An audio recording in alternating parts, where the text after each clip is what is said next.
Joining me now is Speaker of the House, Nancy Pelosi. Madam Speaker, thanks very much for being with us. My pleasure. Thank you.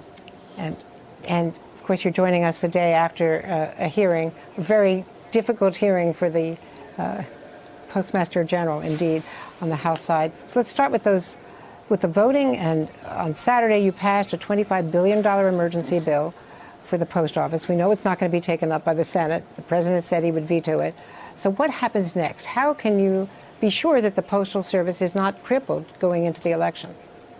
Well, first of all, thank you for bringing up the Postal Service, because it's a matter of good health for Americans' veterans who get almost 100% of their prescriptions through the mail. 1.2 billion prescriptions for veterans and others went through the mail in 2019. So this is a health issue.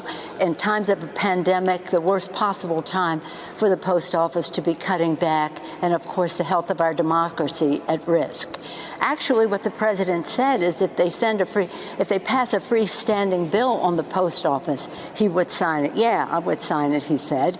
And that's what we did until he decided he wasn't going to sign it. So let's not predicate anything on what he says or does, because the association with fact, with science, with ethics, with what is right to be done for the American people is a completely foreign notion to this president. And in terms of I'm sorry, to your question about the Postal Service, if you want me to go to that. Yeah, this is a big issue. It affects every family in America. I don't think members on either side of the aisle or either side of the Capitol can tell you that they've ever had such an immediate reaction to a change in how an agency affects their lives. This is not a business. They keep saying, well, it loses money. It's a service. It's a service that largely pays for itself as it meets the needs of the American people. And what they're doing is wrong. What they're saying about it is not true. And what we will have to do is hold them accountable. I'm very proud of the work of our committee and this committee chair, Carolyn Maloney. She will get the information. What you pointed out at the beginning about them dismantling the sorting machines is it's not only a matter of time and holding up the mail, it's a matter of workplace safety as well, in terms of what kind of people can work in the post office if that kind of machinery is not available. So it excludes some from that. So in every possible way, they are sabotaging the mail. They're harming our democracy. They're injuring the health of the American people, starting with our veterans, and they will be held accountable. But in terms of the election, we don't agonize, we organize, and we will make sure that people have a plan to vote. They vote early enough so that they're not counting on any of the president's henchmen to deliver their mail on time. I wanted to play an exchange with Congresswoman Katie Porter with DeJoy yesterday. Do you know about, within 1 million or so, can you tell me how many people voted by mail in the last presidential election? No, I cannot. To the nearest 10 million? Is that a no, Mr. DeJoy? I would be guessing, and I don't want to guess.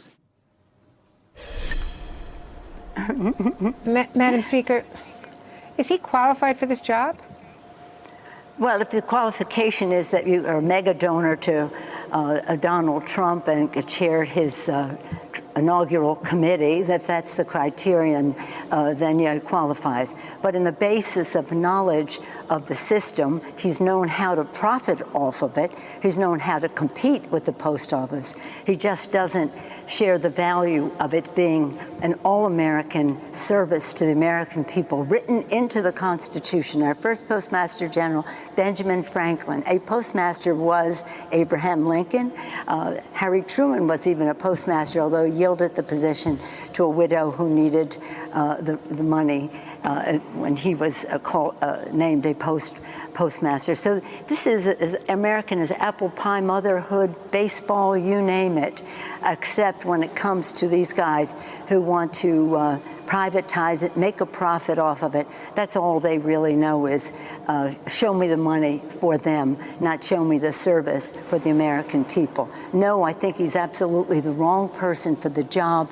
I think there has to be some scrutiny as to how he was chosen, and I think it has a lot to do with Secretary Mnuchin, who wanted to weigh in on how the post office is run in a way that was inappropriate for the Secretary of the Treasury to do. Hey there, I'm Chris Hayes from MSNBC. Thanks for watching MSNBC on YouTube. If you want to keep up to date with the videos we're putting out, you can click subscribe just below me or click over on this list to see lots of other great videos.